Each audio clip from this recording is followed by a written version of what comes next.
El Señor esté con vosotros. Lectura del Santo Evangelio según San Juan. Al anochecer de aquel día, el primero de la semana, estaban los discípulos en una casa con las puertas cerradas por miedo a los judíos. Y en esto entró Jesús, se puso en medio y les dijo: paz a vosotros. Y diciendo esto les enseñó las manos y el costado. Y los discípulos se llenaron de alegría al ver al Señor. Jesús repitió: paz a vosotros. Como el Padre me ha enviado, así también os envío yo. Y dicho esto, exhaló su aliento sobre ellos y les dijo: recibid el Espíritu Santo.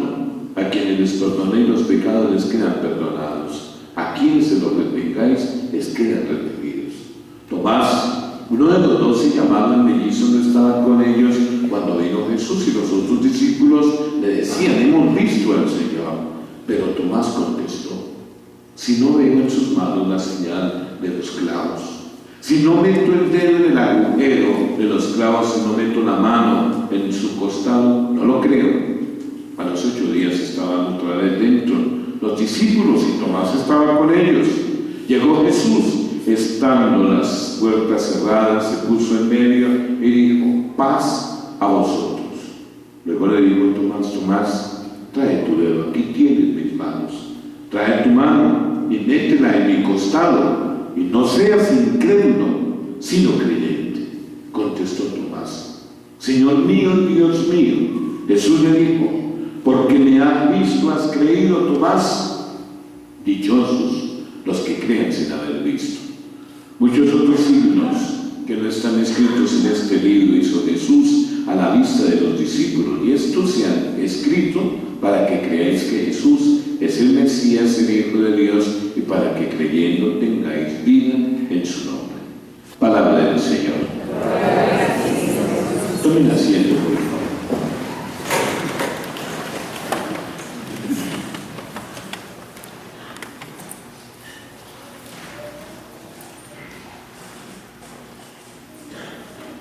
Nosotros, en un día tan especial como este, tenemos que recordar que efectivamente la misericordia de Dios está manifestada para nosotros a través de su Hijo Jesucristo, y que lo que más quiere el Señor es que nosotros la valoremos a tiempo.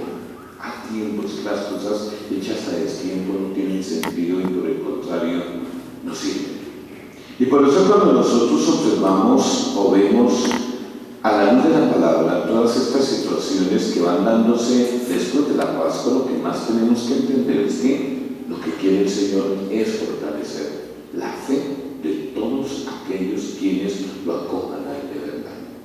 Y nosotros no somos la excepción, porque nosotros también podemos estar viviendo esta experiencia de Tomás en momentos: la incredulidad, la pasividad, un poco la modorra espiritual, un poco esa actitud como que, digámoslo así, muy tibia. Y es por eso que tras la muerte de Jesús, la comunidad cristiana se siente con mucho miedo, insegura, se siente claramente indefensa ante las represalias que pueda tomar contra ella esa misma institución que condujo a su maestro a la cruz. Y por eso se encuentra en una situación de temor paralela al antiguo Israel en Egipto, cuando los israelitas eran precisamente perseguidos por las tropas del faraón, como lo recordamos en lectura del libro del Éxodo, y como lo estuvo aquel pueblo.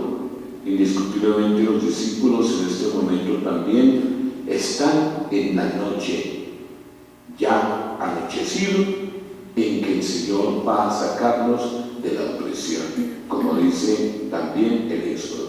Y por eso el mensaje de María Magdalena en este día, sin embargo, no nos libera del temor, nada, no nos libera.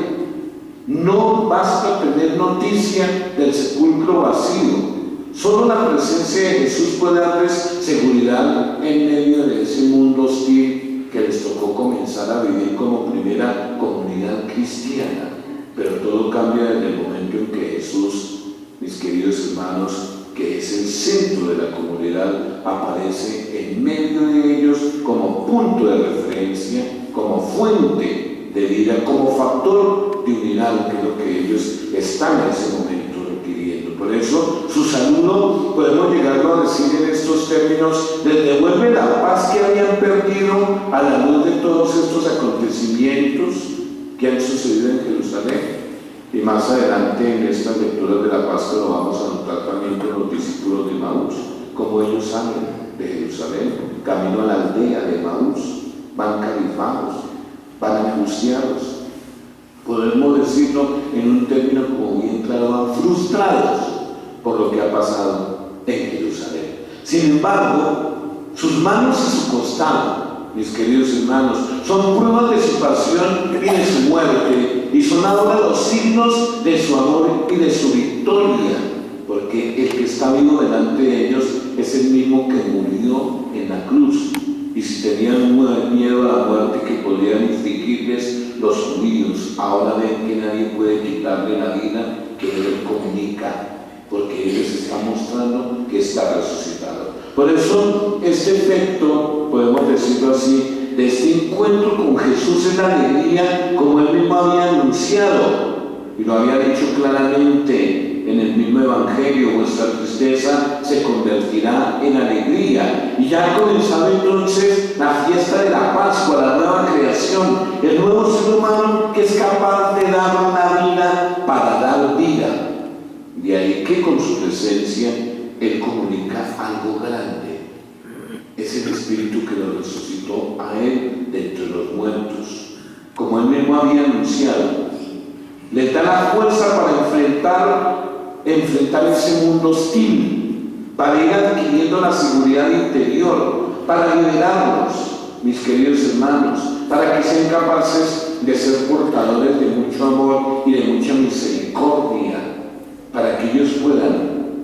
Los envía precisamente al mundo, y los envía con esa clara misión. Los envía a pesar de que el mundo los odia como lo odió a Él. Y no será otra cosa lo que tengan que hacer, sino ser portadores de misericordia. Porque la misión de la comunidad no será otra sino la de perdonar los pecados para dar vida, o lo que es igual, poner fin a todo lo que oprime, todo lo que reprime o suprime la vida, que es el efecto que produce el pecado en el corazón, en el ambiente comunitario, desde la familia en adelante. Pero no todos creen. Ahí es donde estamos nosotros. No todos creen. No todos creen. Tomás, y en Tomás, repito, puede estarse retratando cualquiera de nosotros. El mismo que se mostró pronto a acompañar a Jesús en la muerte, que ahora se resiste a creer en el testimonio de Magdalena, de los discípulos, y no le basta con ver a la comunidad transformada por el Espíritu del resucitado, y no admite que ellos han visto colgado en la cruz, el que habían conocido, no cree en la permanencia de la vida de Él, y por eso exige una prueba individual y extraordinaria. Y ahí las frases redundantes de Tomás con su petición de palabras, sus manos, meter mi dedo, meter mi mano, subrayan de una manera clara su testadurez. Vuelve otra vez a aparecer algo real del Evangelio.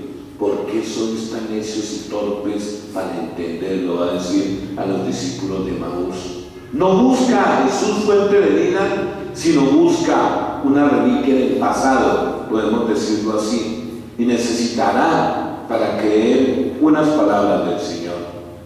Trae aquí tu dedo, mira mis manos, mete tu dedo, mete tu mano en mi costado, y no seas incrédulo, sino fiel, es decir, sino creyente.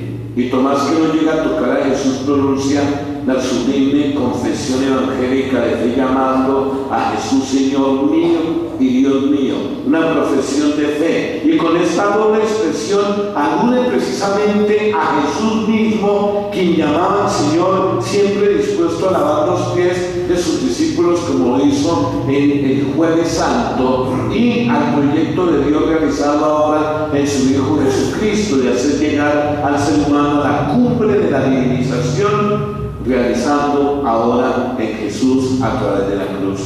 pero su actitud incrédula está mereciendo algo que es claro, el reproche de parte del Señor, que pronuncia una última bienaventuranza para todos los que ya no, digámoslo así, podrán ni verlo ni tocarlo, y tendrán por ello que descubrirlo en la comunidad y notar en ella su presencia siempre viva. Y es ahí donde cabemos nosotros, los bienaventurados, porque nosotros tenemos que aprender a entender por la fe que Él sigue estando resucitado y sigue con la misma intención de fortalecernos a nosotros en la fe a través de la Eucaristía y de la comunidad. Y de ahora en adelante la realidad de Jesús mismo no se percibe con elucubraciones, mis queridos hermanos, ni buscando experiencias individuales ni aisladas en ningún momento, sino que se manifiesta en la vida, en la conducta de una comunidad que es expresión de amor, de vida, de alegría, y por eso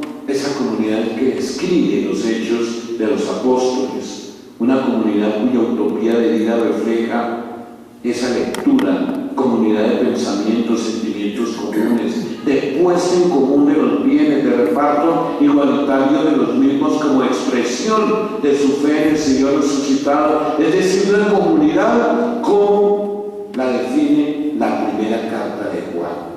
Lo poseían todo en común, todo en común. Y por eso esta lapidaria frase resume el ideal comunitario, mis queridos hermanos, de los cristianos, y representa una increíble fuerza para una nueva iglesia que se necesita. ¿Qué mejor botón para el apostolado que el apoyo mutuo y fraterno? Y por eso cuando se nos convida a nosotros a mirarnos como hermanos, se nos está recordando que efectivamente esa primera comunidad cristiana que nace en la fe, en el resucitado, que se alimenta de la palabra del resucitado, y en el caso nuestro se alimenta de la Eucaristía, tiene que ser indiscutiblemente una comunidad que vive la experiencia del amor, la caridad, la misericordia, no solamente en la parte material, sino la misericordia en la actitud de acogida, en la actitud hacia los demás. Pues no solo los bienes materiales son susceptibles de ser puestos en común, sino también la fe, la alegría, mis queridos hermanos, las preocupaciones. Y por eso cuando nosotros somos convocados a mirar con compasión, con misericordia, es mirar al estilo de Jesús, con el deseo de acompañar, con el deseo de estar siempre solidarios con aquel que sufre. En Jerusalén el compartir los bienes era asunto de libre elección, y algunos cristianos ponían toda una parte de sus propiedades a disposición de la comunidad. Ananías y Zafira serán condenados no por haberse quedado con sus bienes, sino por haber hecho creer que los ofrecían en su totalidad, cuando en realidad no se les exigía nada. De ahí que nosotros miramos en toda esta comunidad naciente esta invitación a una fe manifestada a través precisamente de la solidaridad, el desprendimiento, el amor, la misericordia, que son maneras como nosotros vamos dando fe a esta experiencia del Señor resucitado, y vamos nosotros con este trabajo y esta actitud construyendo ese reino de Dios al cual aspiramos formar parte en el momento y en la hora en que el Señor lo tenga para cada uno de nosotros. Por eso vamos a continuar nuestra celebración y le vamos a pedir al Señor que nos conceda esta gracia en este día tan especial de ser misericordiosos, de ser capaces de acudir precisamente a la palabra de la Eucaristía para fortalecer nuestra propia vida interior y poder de esta manera nosotros, como testigos de Dios, como testigos del Señor, donde nos encontremos, construir ese tipo de comunión entre nosotros, de comunidad tan fraterna que exprese a través de su testimonio la presencia del Señor Jesús resucitado en el corazón de cada uno de nosotros. Hagamos nuestra profesión de fe. Creo